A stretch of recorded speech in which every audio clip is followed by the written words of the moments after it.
Tu penses vraiment être capable de réussir dans l'immobilier sans faire toutes les erreurs que font tous les débutants et même certains investisseurs avancés? Si oui, tu peux arrêter cette vidéo dès maintenant. Salut!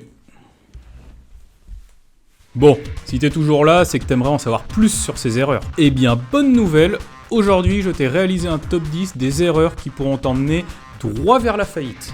Mais déjà, je me présente, je m'appelle Marc Brody, j'investis dans l'immobilier depuis déjà 4 ans. En partant de zéro, j'ai réussi à acquérir un patrimoine immobilier d'environ un demi-million d'euros. Comme je te l'ai dit juste avant, il existe des erreurs qui sont faites par tous les débutants et même certains investisseurs aguerris. C'est pourquoi j'ai créé une checklist et comme ça me permet d'être au top à chaque fois que j'investis dans un nouveau bien. Cette vidéo sera donc réalisée sous forme de cours où nous détaillerons chaque erreur point par point.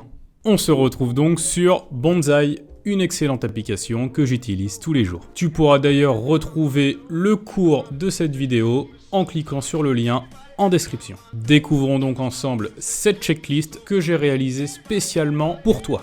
Alors, le numéro 1, donc un mauvais choix des locataires. Un mauvais choix des locataires peut entraîner énormément de conséquences néfastes sur ton investissement. Par exemple, ils peuvent ne pas payer leur loyer à temps, ce qui te ferait donc perdre de l'argent. Et souvent, ils abîmeront ton appart, ce qui te coûtera très cher en réparation. En plus, si tu dois les expulser, ça peut prendre beaucoup de temps et donc te coûter encore plus. Si tu comptes faire de la location longue durée, c'est bien le poste où tu vas devoir passer le plus de temps. Et du coup, pour la sélection des locataires, je t'invite à ne surtout pas passer par une agence et plutôt rencontrer les personnes une à une et faire les visites par toi-même. Et surtout, bien choisir des personnes qui ont des garants, comme ça en cas de problème, tu pourras te retourner contre quelqu'un et tu ne te retrouveras pas le bec dans l'eau. Et petit conseil d'amis, on dit que l'habit ne fait pas le moine, mais personnellement, je sais reconnaître le moine à son habit. Donc sélectionne des personnes qui savent très bien présenter. Ça t'évitera beaucoup de problèmes par la suite. On peut donc passer au numéro 2. Alors,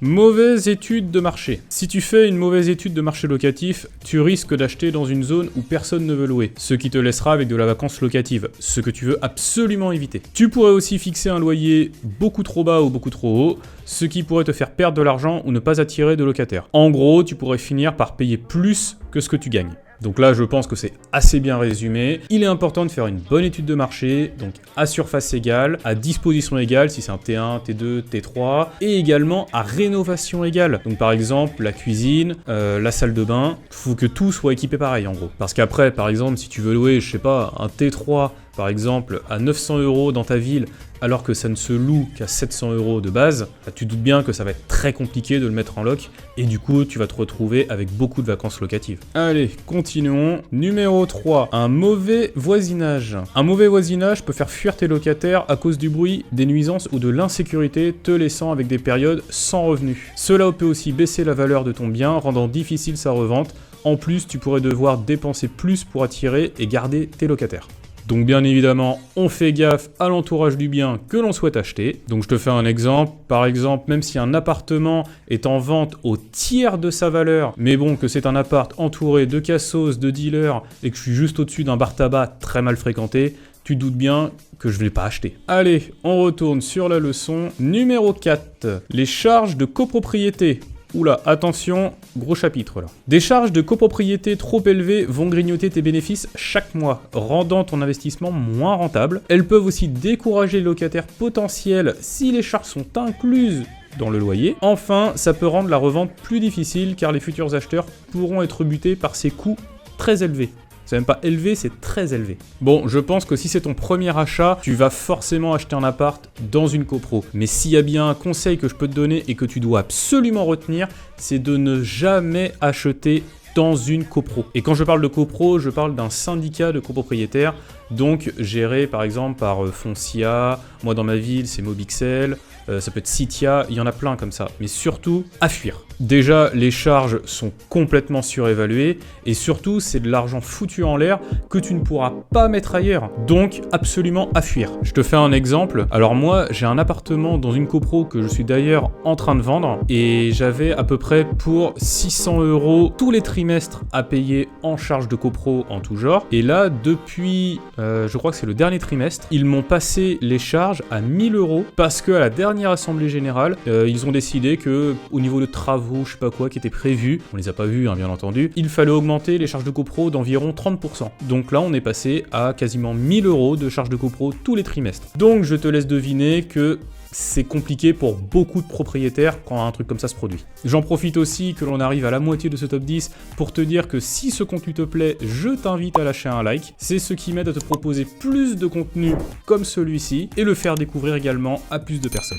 Je t'invite également à répondre à la question de la semaine en commentaire. Et la question de la semaine est: penses-tu qu'il est vraiment intéressant de travailler avec des checklists quand on bosse dans le monde de l'immobilier ? J'attends avec impatience ta réponse. Pour cette deuxième partie du top 10, nous allons voir des erreurs qui sont beaucoup moins connues et dont les investisseurs évitent de parler parce que ça leur donne un avantage concurrentiel sur les novices. Et on se retrouve de nouveau sur le cours pour le numéro 5, la mauvaise étude de rentabilité. Si tu fais une mauvaise étude de rentabilité, tu risques de surestimer tes revenus et sous-estimer tes coûts, ce qui peut te mettre en difficulté financière. Tu pourrais te retrouver avec un investissement qui te coûte plus cher qu'il ne te rapporte. Au final, tu risques de perdre de l'argent au lieu d'en gagner.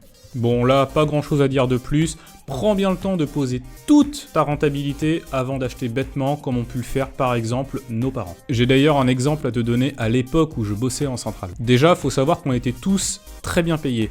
On tournait environ entre 4 et 5 000 par mois. Et par conséquent, j'avais beaucoup de collègues qui achetaient déjà de l'immobilier à l'époque. Donc il m'est arrivé souvent de parler avec eux de rentabilité, automatiquement. Je me rappellerai toujours de la fois où ce collègue m'avait dit qu'il avait acheté un appart, mais qu'il perdait environ 100 € tous les mois. Mais bon, comme il serait propriétaire dans 20 ans, l'affaire, ça sera en gros la plus rentable du siècle. Donc je lui ai dit, ok, pas de souci, je veux bien te croire.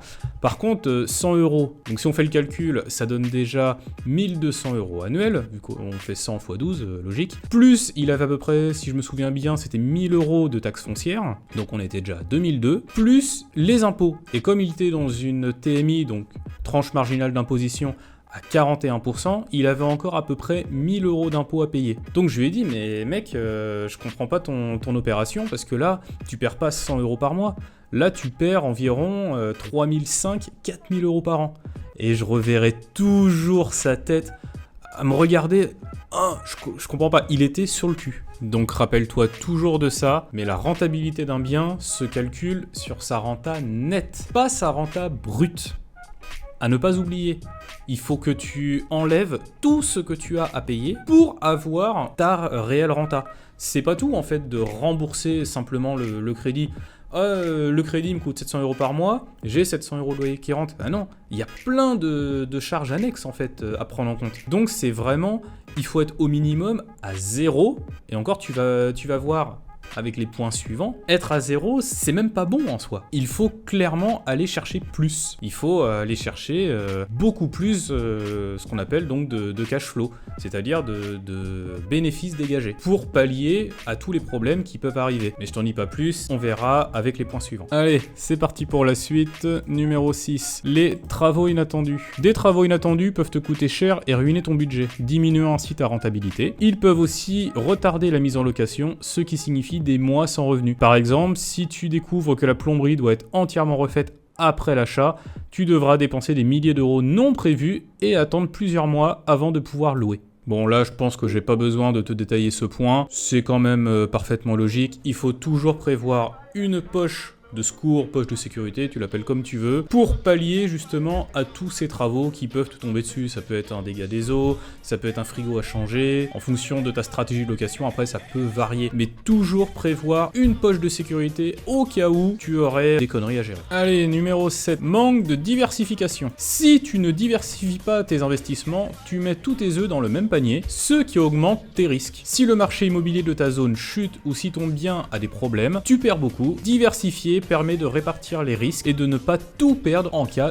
de coup dur. Alors pour le point sur la diversification, si tu ne l'as pas déjà vu, je t'invite à aller voir ma précédente vidéo qui s'affiche juste ici sur justement pourquoi il est important de se diversifier. Mais en gros c'est très simple, on le voit à l'heure actuelle par exemple avec l'allocation courte durée. C'est si par exemple tu fais que de l'allocation courte durée et que demain dans ta ville on met une loi, un décret pour interdire par exemple ce type de location ou du moins le contrôle contraindre énormément et que tu n'as pas fait ce qu'il fallait en fait en amont, bah au final ton business peut du jour au lendemain se casser la figure et te retrouver donc en faillite. Numéro 8, la confiance trop facilement donnée. Donner ta confiance trop facilement peut te faire tomber sur des gens peu fiables, que ce soit des locataires, des agents ou des entrepreneurs. Ça peut entraîner des impayés, des travaux mal faits ou des arnaques. En gros, tu risques de perdre de l'argent et d'avoir plein de soucis. Pareil pour ce point, je pense qu'il n'y a pas vraiment besoin de détailler. On est bien d'accord, les devis, on en fait plusieurs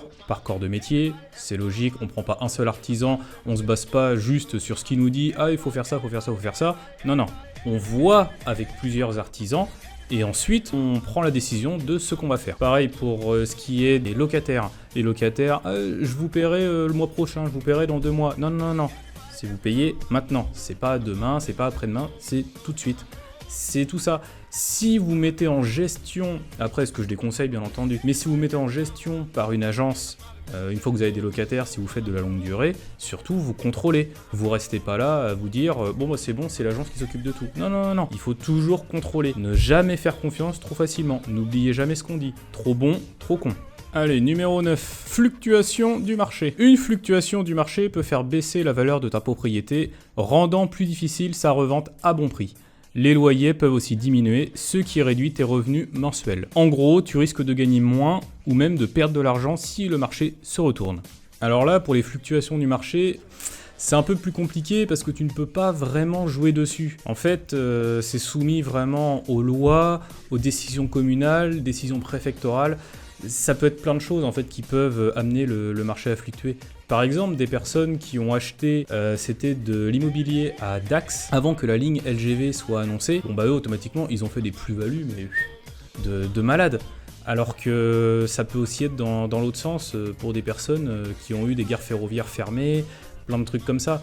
Donc ouais, malheureusement, je te l'ai quand même noté, mais c'est pas forcément de ton ressort. Mais il faut toujours l'avoir quand même dans un coin de sa tête et se dire que le marché peut fluctuer. Je suis désolé, je viens de me rendre compte en tournant la vidéo que le point numéro 9 n'était pas tout à fait cadré, mais bon, je te l'ai quand même expliqué, donc c'est le plus important. Allez, passons au point numéro 10. Celui-ci, il sera bien cadré. Mauvais personnel en location courte durée. Avoir du mauvais personnel en location courte durée peut gâcher l'expérience des locataires, ce qui peut entraîner de mauvaises critiques et une baisse des réservations. Ils peuvent aussi mal entretenir la propriété, ce qui te coûtera en réparation et en nettoyage. En gros, ça peut te faire perdre de l'argent et ruiner ta réputation. Et également, même te faire bannir des plateformes. Au point le plus extrême, ça peut arriver. Alors pour ce point, justement, laisse-moi te raconter une petite anecdote qui m'est arrivée. Donc, c'était dans un appart où tant que je faisais le ménage, je n'ai pas eu de soucis, j'avais des bons commentaires, les personnes étaient ravies, bref, tout allait bien. Mais à partir du moment en fait où j'ai délégué le ménage à un gars donc, qui avait son entreprise, bon en soi tout paraissait bien, mais plus ça allait et moins j'avais de commentaires. Et au niveau de la propreté des lieux, petit à petit, en fait, ça se dégradait. Mais j'ai un peu fait trop confiance à cette personne. Et du coup, comme on retrouve au point numéro 8, grave erreur de ma part, et ben en fait, ça a baissé. Ma notation a baissé. Jusqu'au moment où je me suis rendu compte de ça, j'ai dégagé cette personne et j'ai engagé quelqu'un d'autre. Et là, depuis, c'est bizarre parce qu'on a de nouveau des commentaires, les gens sont de nouveau ravis et l'annonce remonte dans le top. Donc, contrôle toujours le travail que tu délègues. Et très important, tu dois savoir faire ce travail avant de le déléguer. Ça, c'est plus important. Sinon, tu ne pourras pas contrôler si le travail qui est fait est bien fait. Merci à toi d'avoir suivi la vidéo jusqu'ici. Et pour te remercier, je t'invite à cliquer sur le lien en description afin de retrouver tout le cours que je t'ai présenté dans cette vidéo. D'ailleurs, n'oublie pas de répondre en commentaire à la question que je t'ai posée pendant cette vidéo et qui était « Penses-tu qu'il est important de faire les checklists quand on bosse en immobilier ?» Et si ce type de contenu te plaît, n'oublie pas de liker la vidéo ainsi que de laisser un commentaire en dessous pour partager tes propres erreurs que tu as pu faire et de t'abonner à ma chaîne pour ne manquer aucune de mes prochaines vidéos. Et je te dis à la prochaine. Salut.